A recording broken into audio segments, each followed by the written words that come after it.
وما أرسلناك إلا رحمة للعالمين۔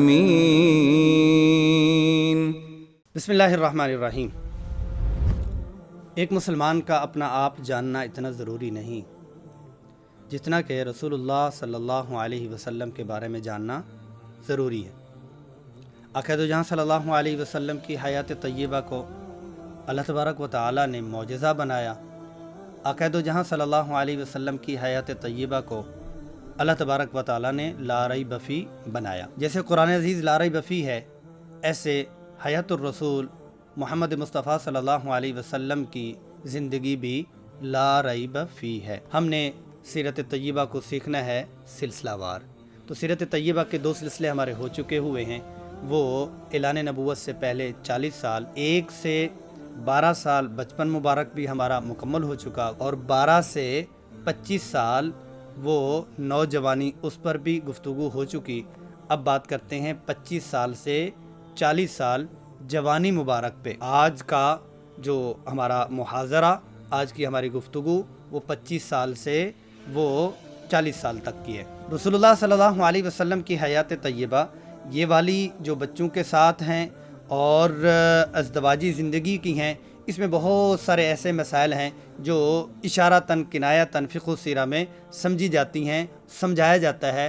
ازدواجی زندگی کے متعلق بہت سے مسائل کا حل ان ادوار کے اندر اور ان سالوں کے اندر پائے جاتے ہیں۔ بہرحال ان کو علماء سے پوچھا جا سکتا ہے، تفصیل سے جس کی جو حیثیت ہے اس کا وہ مطالعہ کر سکتا ہے۔ آ جاتے ہیں رسول اللہ صلی اللہ علیہ وسلم کی جب عمر مبارک 35 سال کی ہوئی تو آپ صلی اللہ علیہ وسلم کو ایک ایسا فیصلہ درپیش ہوا جس نے کمال کر دیا کہ قریشیوں نے تعمیر کعبہ کی اور مال جمع کیا، اور ان کا یہ تھا کہ ہم اس کو تعمیر کریں گے حلال مال سے۔ مال جب جمع کیا تو علی قوام ابراہیم علیہ السلام نے مکمل جو گھر بنایا تھا، مکمل چھتا ہوا تھا، ایک حصہ قریشیوں نے بنا لیا اور حتیم کا حصہ چھوڑ دیا۔ اب جب باری آئی حجر اسود کو دوبارہ رکھنے کی، اس پر سارے لڑ پڑے اور ہر ایک نے خون کے پیالے میں ہاتھ ڈال دیا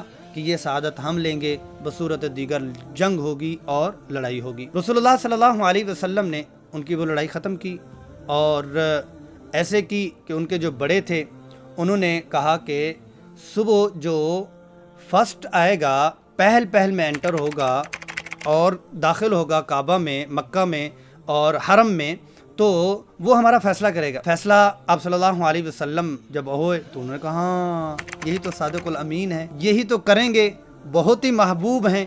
تو پھر کیا ہوا، رسول اللہ صلی اللہ علیہ وسلم نے حجر اسود کو کپڑے میں رکھا، چادر میں رکھا، اور قبائل کے جو سردار تھے ان کو کہا کہ ان کے کونے پکڑ لو، اور آپ صلی اللہ علیہ وسلم نے اپنی جگہ پہ نصب فرما لیا۔ بات یہاں پہ مکمل ہو گئی۔ ہم بھی بچپن سے واقعہ سنتے آ رہے ہیں، اس لیے میں تفصیل میں نہیں گیا، لیکن اس واقعے سے سبق کیا ملتا ہے؟ ایک تو یہ ہے کہ لڑائی ختم ہوئی، یہ تو ہے ہی ہے، لیکن اگر ہم پیچھے چلے جائیں تو ہمیں کیا ملتا ہے؟ ملتا یہ ہے کہ وہ کلچر قبائل کا کلچر تھا، سماج وہ قبائل کا تھا۔ اس سماجی کلچر میں ایک نوجوان کو بات کرنے کی بھی اجازت نہیں ہوا کرتی تھی، ایک نوجوان کو ان سرداروں کے ساتھ بیٹھنے کی بھی اجازت نہیں ہوا کرتی تھی۔ اب یہ فیصلہ جو بڑی عمر کے ان کے رؤساء تھے، ان کے سردار تھے، آپس میں لڑ پڑے، ان کو سمجھ نہیں آئی۔ ایک بڑے نے اگر ان کو ایک راستہ دکھایا، اس راستے میں بھی محمد مصطفیٰ صلی اللہ علیہ وسلم ہی تشریف لائے اور انہوں نے ان کی لڑائی ختم کی، تو اس میں فقہ و سیرہ، اس میں جو حکمت ہے وہ یہ ہے کہ جناب والا ابھی تھوڑی دیر میں اعلان نبوت ہونے والا ہے، آپ کو اپنی سرداری مبارک اب کے بعد عقل چلے گی، سمجھ چلے گی تو وہ محمد کی چلے گی صلی اللہ علیہ وسلم، اب کے بعد تمہاری نہیں چلے گی۔ اب ان کو یہ یقین ہو چکا تھا کہ مکہ المکرمہ میں نوجوانوں میں اگر کوئی سمجھدار شخصیت ہیں تو وہ محمد الرسول صلی اللہ علیہ وسلم ہیں، وہ محمد ہیں، اور لوگوں کے ہاں یہ بہت ہی زیادہ معروف تھا۔ رسول صلی اللہ علیہ وسلم کی عمر مبارک 38 سال کی ہوئی تو اس میں رسول اللہ صلی اللہ علیہ وسلم کے بارے میں ایک چیز معروف اور مشہور ہو گئی، ان محمدن قد عشق ربہ، محمد صلی اللہ علیہ وسلم کو اپنے رب سے عشق ہو چکا ہے۔ تو کیا ہوتا کہ رسول صلی اللہ علیہ وسلم تھوڑا سا توشہ لیتے، تھوڑا سا زاد لیتے، تھوڑا سا سامان لیتے، فوڈ آئٹمز لیتے اور غار حرا میں چلے جاتے، 10 دن 20 دن غم و پیش اوقات وہاں پر گزارتے اور پھر واپس آتے، اور لوگوں میں معروف اور مشہور ہو چکا ہوا تھا کہ محمد صلی اللہ علیہ وسلم کو اپنے رب سے عشق ہو چکا۔ ساتھ میں وہاں آپ صلی اللہ علیہ وسلم گہری سوچ میں جاتے۔ گہری سوچ کیا تھی کہ یہ معاشرہ جو بالکل بکھرا ہوا ہے اور بفرا ہوا ہے، اور اس میں کوئی اقدار انسانیت کے ہے نہیں، اس میں کوئی بھی رولز اور کوئی بھی اصول وہ رشتوں کے ہے ہی نہیں، جو ایک حسین رشتے ہیں وہ بھی پامال ہو چکے ہوئے ہیں، یتیموں کا حق دبایا جا چکا ہوا ہے، اللہ کی عبادت کا تو ان کے ہاں تصور ہی نہیں ہے، ہر ایک نے اپنی ضروریات کے لیے اتنے زیادہ بت بنائے رکھے ہیں۔ آپ صلی اللہ علیہ وسلم گہری سوچ میں جاتے، غریبوں کا سوچتے، یتیموں کا سوچتے، رشتہ داروں کا سوچتے، اور آپ اللہ جل جلالہ کی وحدانیت میں سوچتے ہی جاتے۔ پھر کیا کہ رسول اللہ صلی اللہ علیہ وسلم کا ایک اور حیثیت سے تعارف ہوا وہاں پہ۔ عام مکہ المکرمہ کے لوگوں میں آپ صلی اللہ علیہ وسلم کا تعارف ہم نے یہ بھی تو سنا ہے کہ صادق اور امین۔ تو اس سے ایک چیز یہ ہوئی، یہ تو معروف ہے، اس سے کے ساتھ ایک اور تعارف بھی آپ صلی اللہ علیہ وسلم کا ان دونوں لقبوں سے پہلے کا ہے۔ صادق ہیں، سچے ہیں، امین امانت والے ہیں۔ تو اس پہ پہلے بات کر لیتا ہوں کہ رسول صلی اللہ علیہ وسلم اور پورا کا پورا جو اسلام ہے وہ 2 پلر پہ کھڑا ہوا ہے، ایک صداقت ہے اور ایک امانت ہے، ایک صداقت ہے اور ایک امانت ہے، ایک سچائی ہے اور ایک امانت ہے۔ لیکن اس سے پہلے آپ صلی اللہ علیہ وسلم کا تعارف اس زندگی میں وہ مکہ المکرمہ کے گراؤنڈ میں ایک اور تھا، وہ یہ تھا کہ سوشل ورکر ہیں، کام کرتے ہیں، غریبوں کا ساتھ دیتے ہیں، عام لوگوں کے کام کاج میں ہاتھ بٹاتے ہیں۔ تو سوشل ورکر کے طور پر آپ صلی اللہ علیہ وسلم کی پہچان ہوئی، اور صادق اور امین ہونے کی وجہ سے آپ صلی اللہ علیہ وسلم کی پہچان ہوئی۔ چوتھی پہچان ایک اور بھی تھی۔ چوتھی پہچان یہ تھی کہ مکہ المکرمہ میں جو کوئی شخص باہر سے آتا تجارت کے لیے اور باہر سے اپنے رشتہ داروں کو ملنے کے لیے آتا، تو وہ مکہ المکرمہ میں آ کے پوچھا کرتا تھا یہاں کی سوغات کیا ہے، یہاں کی پروڈکٹ کیا ہے، یہاں کون سی ایسی چیز ہے جس کو خریدا جائے، جس کو دیکھا جائے، جس کو کھایا جائے، یہاں کی معروف اور مشہور چیز کیا ہے۔ تو چوتھی پہچان رسول صلی اللہ علیہ وسلم کی اس میں مکہ المکرمہ میں یہ تھی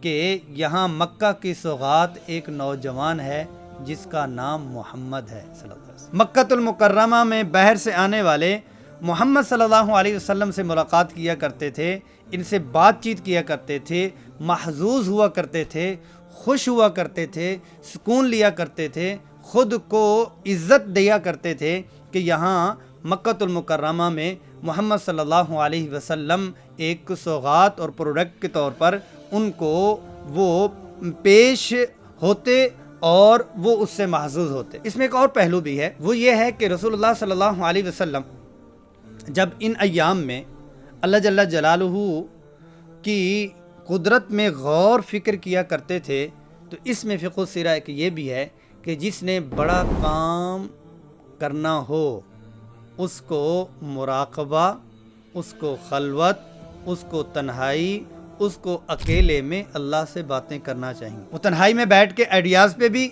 اپنے سوچے، اپنے آپ کو وہ ٹائم دے جس میں وہ کوئی اور چیز نہ سوچے، وہ اپنے اہداف کو سوچے، تاکہ اس نے انقلابی کام کرنا ہے، بڑا کام کرنا ہے، جب کام وہ آ جائے تو پھر اس کو آگے لے کے چلا جائے۔ رسول اللہ صلی اللہ علیہ وسلم کی حیات طیبہ 40 سال کی وہ مکمل ہوئی، اور 40 سال کے بعد جو رسول اللہ صلی اللہ علیہ وسلم کا وہ والا حصہ ہے جو مکہ المکرمہ والا ہے، اس پہ ہم بات کرتے ہیں۔